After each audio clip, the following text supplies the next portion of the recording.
Hello mga guys! Tayo po ngayon ay magluluto ng paksiw na isda at ito ang mga ingredients ng aking paksiw na isda na hasa-hasa.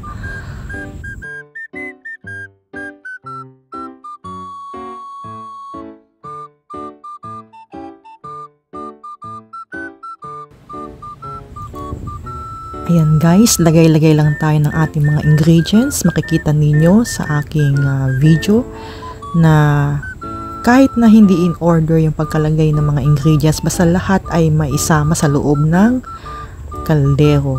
So ayan, mamayang konti papakuluan natin itong paksiw na o isda na hasa-hasa para maging paksiw.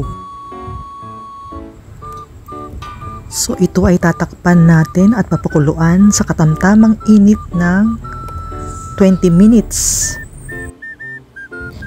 Itong putahe na to ay napakabilis lutuin. So kung ikaw ay nagmamadali, isa to sa mga mabilis na pwede nyong lutuin. At ito ay bagay sa mainit na kanin, bagong luto. So ayan guys, lagay-lagay lang tayo ng mga ingredients. So itong paksiw ay pwede rin sa bangus, pwede rin sa bisugo. Nasa sa inyo po yung choice nyo kung ano yung gusto ninyo na isda na ipapaksiw. So para sa akin itong hasa-hasa ang akin napili sapagkat ang hasa-hasa ay hindi masyado matinik.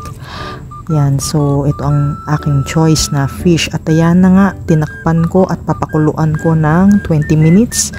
At ayan, makikita ninyo na maganda yung yung kulay ng isda, fresh siya. At ayan, napakabangong amuyin at talagang takam na ako. At ito na po yung finished product ng aking pagluluto ng hasa-hasa na paksiw.